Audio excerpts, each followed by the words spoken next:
मित्रों, बार बार चिंता करना, सोच में हमेशा में पड़े रहना, यह सब का जन्म मोह और अज्ञानता से होता है। जब मनुष्य यह भूल जाता है कि संसार में कुछ भी स्थायी नहीं है और उसे हर कार्य केवल अपने कर्तव्य के रूप में करना चाहिए, तब वह चिंता के जाल में फंस जाता है। वह अपने भूतकाल पर पछताता है और भविष्य के प्रति भयभीत रहता है। मित्रों, हम आप सबसे निवेदन करता हूं कि इस पावन कथा को अंत तक जरूर देखिएगा, क्योंकि मित्रों, इस तरह के कथा सुनने मात्र से ही आपके जीवन में बदलाव आना शुरू हो जाता है। और जो भी भक्त कमेंट बॉक्स में जय श्री कृष्ण लिखेगा, उसे कभी धन की कमी नहीं होगी। उसके घर हमेशा माता लक्ष्मी निवास करती हैं। मित्रों, जब नारद मुनि वीणा बजाते हुए भगवान श्री कृष्ण के समक्ष उपस्थित हुए, उन्होंने कोमल वाणी में कहा, हे प्रभु, मैं आपके दर्शन करने आया हूं, परंतु मेरे मन में एक प्रश्न बार बार उठ रहा है, जिसका उत्तर केवल आप ही दे सकते हैं। भगवान श्री कृष्ण मंद मुस्कुराए और बोले, हे नारद, तुम्हारा मन इतना चंचल क्यों हो गया? कहो, क्या प्रश्न तुम्हें व्याकुल कर रहा है? नारद मुनि ने गहरी सांस ली और कहा, प्रभु, संसार के सभी लोग किसी न किसी चिंता में डूबे रहते हैं। राजा हो या रंक, गृहस्थ हो या सन्यासी, हर कोई किसी न किसी प्रकार की चिंता से घिरा रहता है। कृपया बताइए, चिंता क्यों जन्म लेती है और इसका समाधान क्या है? भगवान श्री कृष्ण मुस्कुराए और बोले, हे नारद, चिंता का जन्म अज्ञान से होता है। जब मनुष्य स्वयं को शरीर मात्र समझने लगता है, जब वह संसार को ही सब कुछ मान बैठता है, जब उसे यह विश्वास हो जाता है कि वह ही अपने जीवन का कर्ता धर्ता है, तब चिंता उत्पन्न होती है। प्रभु, क्या आप इसे किसी उदाहरण से समझा सकते हैं? नारद मुनि ने विनम्रता से पूछा। भगवान श्री कृष्ण बोले, एक समय की बात है, एक व्यापारी था जो बहुत धनवान था, परंतु हर समय चिंता में डूबा रहता था। उसे चिंता थी कि उसका धन कहीं लुट न जाए, व्यापार में हानि न हो जाए या फिर कोई उसे धोखा न दे दे। वह दिन रात इसी भय में घुलता रहता। एक दिन एक संत उसके घर आए। व्यापारी ने उनसे पूछा, गुरुदेव, मेरे पास सब कुछ है, फिर भी मैं सुखी क्यों नहीं हूं? संत मुस्कुराए और बोले, बेटा, चिंता तो स्वाभाविक है, क्योंकि तुम अपने इस धन को अपना मान बैठे हो। यह धन तुम्हारा नहीं, बल्कि ईश्वर की देन है। यदि तुम इसे ईश्वर की संपत्ति मान लो और इसे सही उद्देश्य के लिए उपयोग करो, तो तुम्हारी चिंता स्वतः समाप्त हो जाएगी। परंतु व्यापारी उनकी बात नहीं समझ पाया। वह अपने धन के मोह में डूबा रहा और चिंता के कारण कुछ ही वर्षों में अस्वस्थ हो गया। अंततः जब मृत्यु का समय आया, तब उसने संत की बात को समझा, परंतु तब तक बहुत देर हो चुकी थी। भगवान श्री कृष्ण बोले, हे नारद, मनुष्य चिंता इसीलिए करता है क्योंकि वह स्वयं को कर्ता मानता है। वह सोचता है कि उसके कर्मों का नियंत्रण केवल उसी के हाथ में है, जबकि वास्तविकता यह है कि संपूर्ण ब्रह्मांड की व्यवस्था ईश्वर के अधीन है। नारद मुनि ने पूछा, प्रभु, यदि ईश्वर ही सब कुछ नियंत्रित करता है, तो क्या मनुष्य को कर्म नहीं करना चाहिए? श्री कृष्ण ने उत्तर दिया, नहीं, कर्म अवश्य करना चाहिए, परंतु फल की चिंता नहीं करनी चाहिए। जब तक मनुष्य फल की चिंता करता रहेगा, तब तक वह चिंता से मुक्त नहीं हो सकता। चिंता से मुक्ति का पहला उपाय वर्तमान में जीना। प्रभु, तो चिंता से मुक्ति कैसे पाएं? नारद मुनि ने जिज्ञासु भाव से पूछा। भगवान श्री कृष्ण बोले, हे नारद, चिंता से मुक्त होने का पहला उपाय है वर्तमान में जीना। वर्तमान में जीने का क्या अर्थ है? नारद मुनि ने पूछा। श्री कृष्ण ने कहा, मनुष्य या तो भूतकाल की घटनाओं को याद कर दुखी होता है या फिर भविष्य की चिंता कर व्याकुल होता है, परंतु जो व्यक्ति केवल वर्तमान में जीता है, वही सच्चे आनंद का अनुभव कर सकता है। भगवान श्री कृष्ण ने नारद मुनि को एक बहुत ही गोपनीय कथा सुनाई। उन्होंने कहा, एक जंगल में एक छोटा पक्षी रहता था। वह प्रतिदिन भोजन की खोज में उड़ता और सूर्यास्त से पहले अपने घोंसले में लौट आता। एक दिन एक अन्य पक्षी ने उससे कहा, तू इतनी मेहनत क्यों करता है? भविष्य के लिए कुछ जमा कर ले ताकि तू सुरक्षित रह सके। उस छोटे पक्षी ने मुस्कुराकर उत्तर दिया, मुझे ईश्वर पर भरोसा है, वह प्रतिदिन मेरे लिए भोजन की व्यवस्था करता है, मैं क्यों चिंता करूं? दूसरा पक्षी अपनी चिंता में उलझा रहता, परंतु छोटा पक्षी हर दिन आनंद में रहता। उसने न भूतकाल की चिंता की, न भविष्य की, बल्कि हर दिन को पूरे मन से जिया। भगवान श्री कृष्ण ने कहा, हे नारद, जो व्यक्ति अतीत को लेकर पछताता है और भविष्य की चिंता करता है, वह कभी सुखी नहीं रह सकता। इसलिए सबसे पहले उसे वर्तमान में जीना सीखना चाहिए। नारद मुनि को भगवान की बात समझ में आने लगी।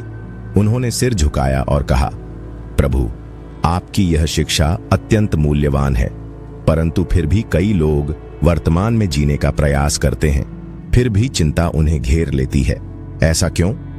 भगवान श्री कृष्ण मुस्कुराए और बोले, हे नारद, जब तक मनुष्य का चित्त अस्थिर रहेगा, तब तक वह चिंता से मुक्त नहीं हो सकता, और चित्त को स्थिर करने का सबसे सरल उपाय है भक्ति और सत्संग। नारद मुनि ने सिर झुकाया और बोले, प्रभु, क्या आप इसे विस्तार से समझा सकते हैं? भगवान श्री कृष्ण बोले, हे नारद, जब मनुष्य चिंता करता है तो उसका चित्त बिखर जाता है। वह इधर उधर भागता रहता है, कभी भूतकाल में, कभी भविष्य में। भक्ति और सत्संग ऐसे साधन हैं जो मन को स्थिर कर उसे परम आनंद की ओर ले जाते हैं। भगवान श्री कृष्ण ने कहा, हे नारद, जब मनुष्य चिंता में होता है तो उसका ध्यान केवल समस्याओं पर केंद्रित हो जाता है, परंतु जब वह भक्ति करता है तो उसका ध्यान ईश्वर की ओर मुड़ जाता है। यही भक्ति की सबसे बड़ी शक्ति है। प्रभु, क्या आप कोई उदाहरण दे सकते हैं? श्री कृष्ण बोले, एक बार की बात है, एक गरीब ब्राह्मण था जो अत्यंत चिंतित रहता था। उसे चिंता थी कि उसके घर में धन नहीं है, भोजन नहीं है और उसका भविष्य अंधकारमय है। वह प्रतिदिन अपनी परेशानियों के बारे में सोचता रहता। एक दिन वह एक संत के पास गया और बोला, गुरुदेव, मेरी चिंताओं का अंत नहीं हो रहा, मैं क्या करूं? संत ने कहा, क्या तुमने कभी भगवान का नाम लेकर भक्ति की है? ब्राह्मण बोला, गुरुदेव, जब भी मैं भगवान का नाम लेता हूं, मेरा मन मेरी परेशानियों की ओर भागने लगता है। संत ने उसे एक कटोरी दी जिसमें दूध भरा था और कहा, इस कटोरी को लेकर नगर में घूम आओ, लेकिन ध्यान रखना कि दूध की एक भी बूंद गिरनी नहीं चाहिए। यदि गिर गई तो मैं तुम्हें दंड दूंगा। ब्राह्मण बहुत सावधानी से दूध की कटोरी लेकर नगर में घूमने लगा। जब वह वापस आया तो संत ने पूछा, क्या तुम्हें नगर में कोई झगड़ा दिखा, कोई विपत्ति दिखी? ब्राह्मण बोला, गुरुदेव, मेरा सारा ध्यान इस कटोरी पर था, मुझे कुछ भी दिखाई नहीं दिया। तब संत बोले, हे वत्स, जब तुम पूरी निष्ठा से भगवान की भक्ति में लीन हो जाओगे तो तुम्हें अपनी परेशानियां भी दिखाई नहीं देंगी। ब्राह्मण ने इस सत्य को समझ लिया और भक्ति में लीन हो गया। कुछ ही समय में उसकी सारी चिंताएं समाप्त हो गईं। सत्संग की शक्ति। नारद मुनि बोले, प्रभु, भक्ति तो समझ में आ गई, परंतु सत्संग क्यों आवश्यक है? भगवान श्री कृष्ण बोले, हे नारद, जैसा संग वैसा रंग। यदि मनुष्य अच्छे विचारों और अच्छे व्यक्तियों के संग में रहेगा तो उसका मन भी उसी दिशा में जाने लगेगा। सत्संग का सबसे बड़ा लाभ यही है कि यह मनुष्य को सही मार्ग पर चलने की प्रेरणा देता है। भगवान श्री कृष्ण ने नारद मुनि से कहा, देखो नारद, दो मित्रों की संगत कितना विचित्र है, इन्हें गौर से देखो। एक नगर में दो मित्र रहते थे, एक सत्संगी था और दूसरा दुष्ट प्रवृत्ति का। सत्संगी मित्र प्रतिदिन संतों के पास जाता, उनके प्रवचन सुनता और अच्छे कार्य करता। दूसरा मित्र जुआ खेलता, बुरी संगति में रहता और हमेशा चिंता में डूबा रहता।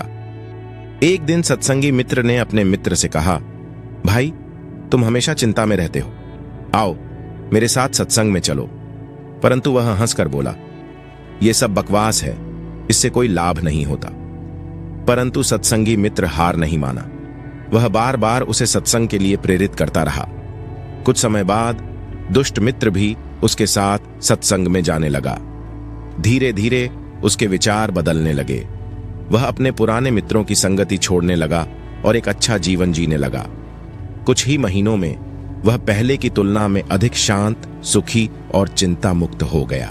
भगवान श्री कृष्ण बोले, हे नारद, यदि मनुष्य अपने मन को शांत रखना चाहता है तो उसे अच्छे विचारों और उत्तम संगति की आवश्यकता होती है।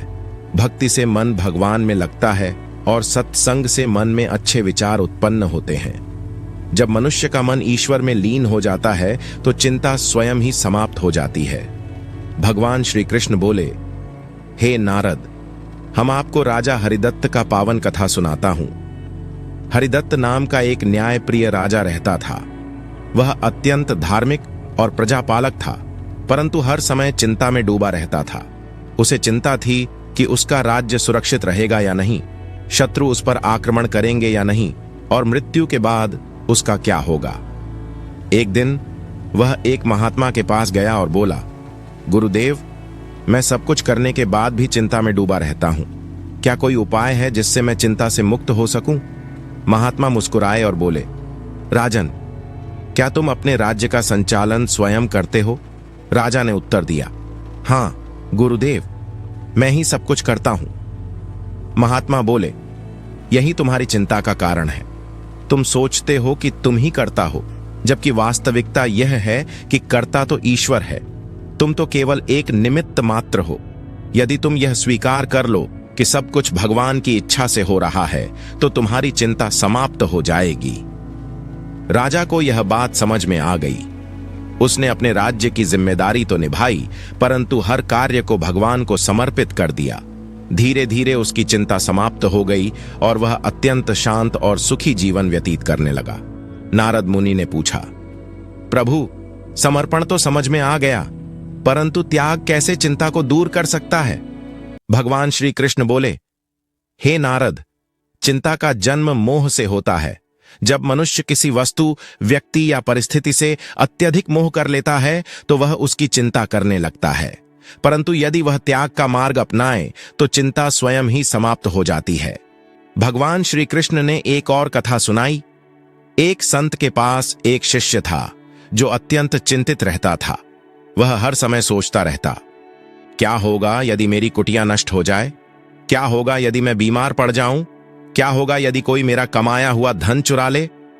संत ने उसे एक कटोरी दी और कहा, इसे अपने साथ रखो, परंतु यह तुम्हारी नहीं है। यह केवल तब तक तुम्हारे पास है जब तक ईश्वर की इच्छा है। शिष्य ने कुछ दिनों तक उस कटोरी को बहुत सावधानी से रखा, परंतु धीरे धीरे उसने इस सत्य को स्वीकार कर लिया कि कटोरी उसकी नहीं है। अब यदि वह कटोरी गिर जाती या कोई उसे ले जाता तो उसे कोई दुख नहीं होता।